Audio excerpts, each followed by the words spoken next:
మన భగవద్గీతలో కూడా ఉంటుంది విషాద యోగం ఒకటి.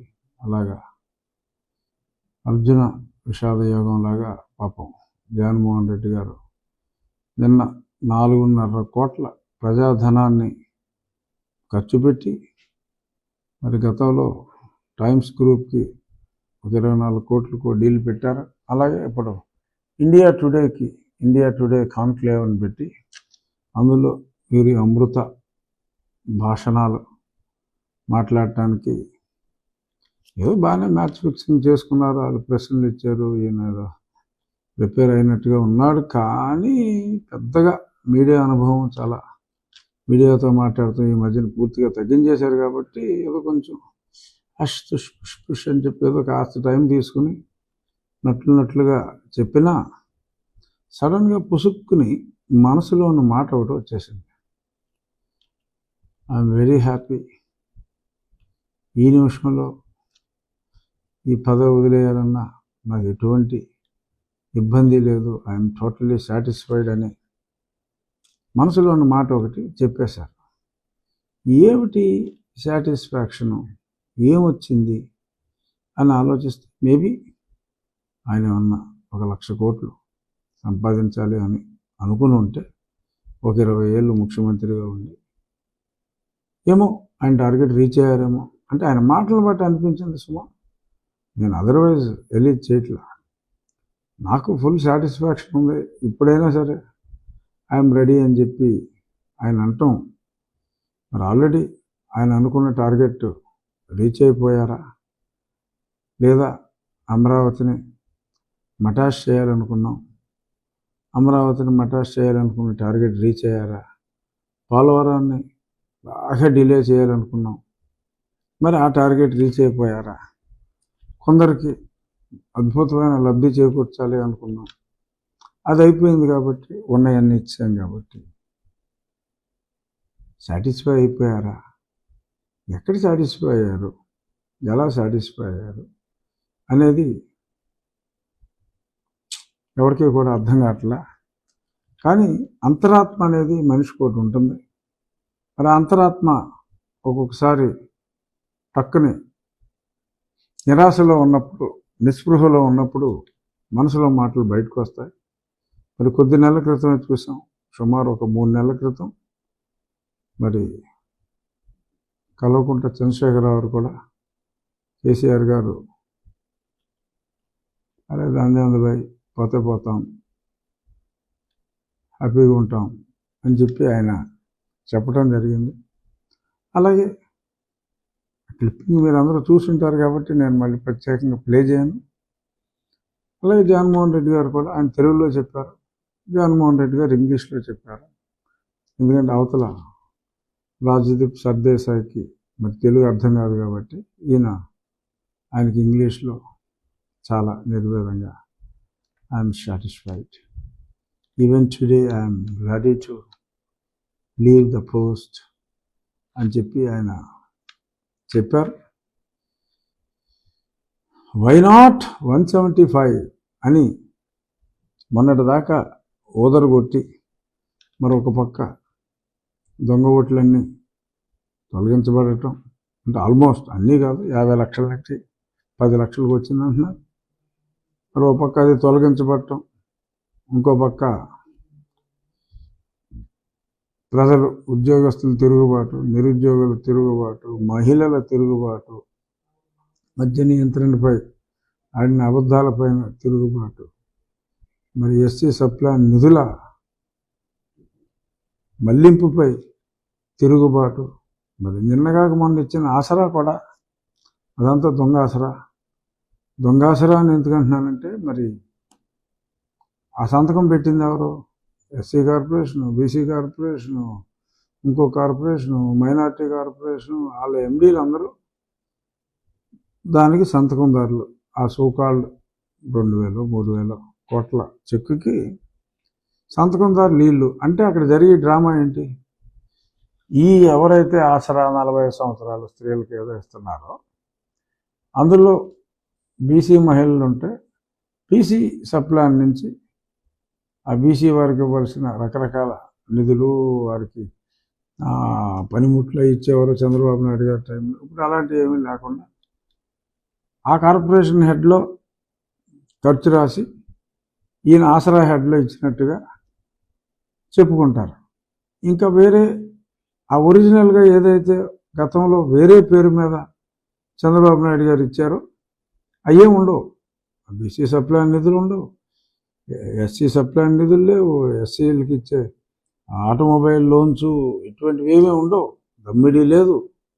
అవన్నీ ఎత్తేసి ఆసరా అనే పేరెట్టి టోకరా వేసి ఏదో అసలు ఎక్కడా లేని స్కీము జగన్మోహన్ రెడ్డి గారు ఏదో కొత్తగా తీసుకొచ్చినట్టు ఫిజికల్గా ఉపయోగపడేదాన్ని క్యాష్ రూపంలో ఇచ్చి, అంతే అమౌంట్ కూడా ఎక్కువేం కాదు, కాకపోతే ఆ పనిముట్లు స్థానే క్యాష్ ఇచ్చి, క్యాష్ ఎందుకు ఇస్తున్నారు అంటే అది వెంటనే లిక్కర్లో లాగేయటానికి వీలుగా, వాళ్ళ భర్తలు లాక్కొని లిక్కర్లో లాగేయటానికి వీలుగా దానికి ఆసరా అనే పేరెట్టి అసలు ఈయన అసలు సంక్షేమానికి ఆద్యుడు పూజ్యుడు అనే డమ్మీ పబ్లిసిటీతో ప్రజల్ని మభ్యపెట్టాలని చెప్పి చూస్తున్నారన్న సంగతి అందరికీ తెలిసిపోయింది. ఇప్పుడు గతంలో కూడా తెలిసి ఉండొచ్చు, కానీ ఇప్పుడు మాట్లాడుకుంటున్నారు, రే మనల్ని అలా చేయాలని చూస్తున్నారు రా అని మాట్లాడుకుంటున్నారు. సో కాబట్టి ఈ పచ్చి నిజాలన్నీ బయటకు వచ్చేసినాయి. కాబట్టి ఆ నిర్వేదంలో, ఆ నిరాశతో పాపం ఆయన కొన్ని నిజాలని చెప్పేయటం జరిగింది. ఎప్పుడైతే యుద్ధంలో మరి రాజు ఆరు సైన్యాధ్యక్షుడు కత్తి వదిలేశారో యుద్ధం అయిపోయినట్టే. ఆల్రెడీ మాకున్న సమాచారం మేరకు సుమారు ఒక 50 మంది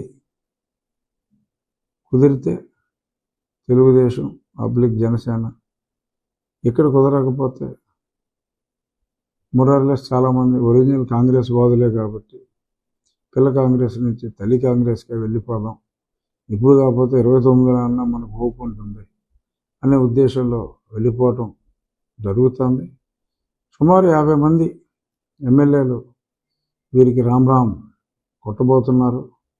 అంటే రేపు రాబోయే ఆ ఎలక్షన్లో ఆ 3 రాజ్యసభ సీట్లలో ఒకటైతే మరి ఖచ్చితంగా కోల్పోయే పరిస్థితి కనపడుతుంది. మరి అందుకని మరి కంగారుగా ఎప్పుడో 3 ఏళ్ల క్రితం గంటా శ్రీనివాసరావు గారు ఇచ్చిన రాజీనామాని, స్టీల్ ప్లాంట్ కోసం ఇచ్చిన దాన్ని మరి ఇప్పుడు ఆమోదించడం జరిగింది. అంటే స్టీల్ ప్లాంట్ ప్రైవేటైజేషన్కి మరి ఈ ప్రభుత్వం వ్యతిరేకమా అనుకూలమా అనేది తెలుస్తుంది. ప్రైవేటైజేషన్కి అనుకూలంగానే మరి ఈ చర్య ఉన్నట్టుగా భావించాలి.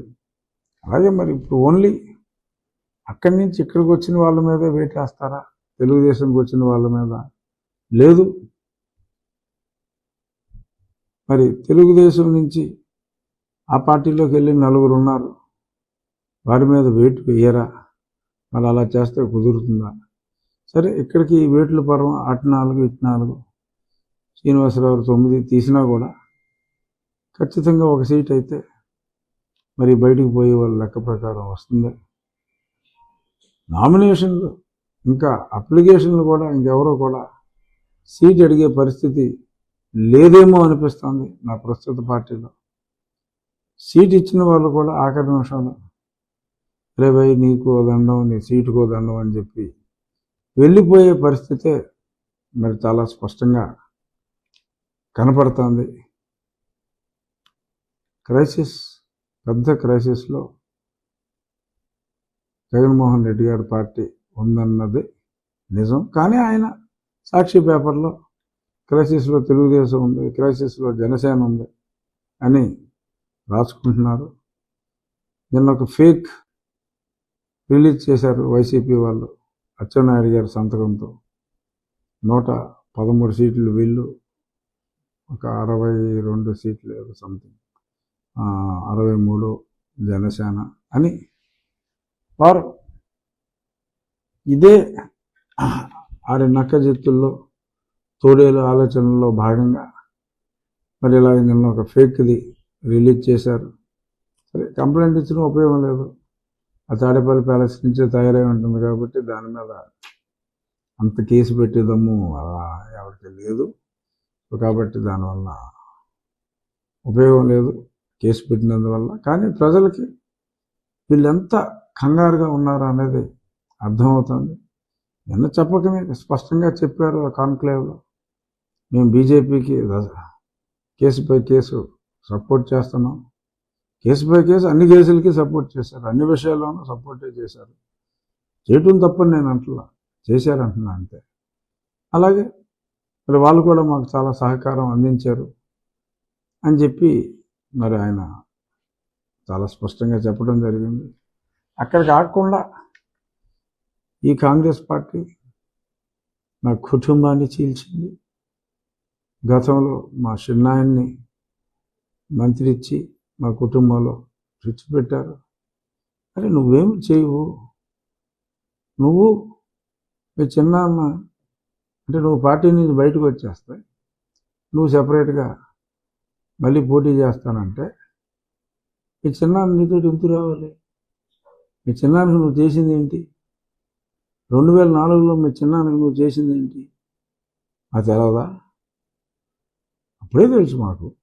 ఆ తర్వాత ఇంకా స్పష్టంగా తెలుసుకున్నాం.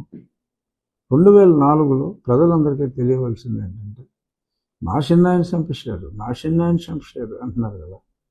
2004లో అదే 99లో ఒకసారి ఎంపీ అయిన వివేకానంద రెడ్డి గారికి 2004లో అప్పుడు నూలుగు మీసాల బాలుడైన వైఎస్ జగన్మోహన్ రెడ్డి 26, 27 ఏళ్ళు ఉంటాయి. నాకు ఎంపీ సీట్ ఇస్తారా సస్తారా అని చెప్పి కూర్చుని ఎట్టి పరిస్థితుల్లోనూ ఆయనకి ఇవ్వడానికి వీల్లేదని మరి తండ్రి దగ్గర మరి ఈయన తల్లి గొడవ చేస్తే మరి అప్పుడు వరదరాజుల రెడ్డి గారు ఆయనకి రాజశేఖర రెడ్డి గారు చెప్పి నువ్వు మాట్లాడి తమ్ముడితో నామినేషన్ వేయించు, నాకు ఇంట్లో గొడవగా ఉందని చెప్తే మరి వివేకానంద రెడ్డి గారు నామినేషన్ వేయటం, ఈయన అలగటం, ఆ తర్వాత 2009లో మరి ఆయనకి సీట్ రాకుండా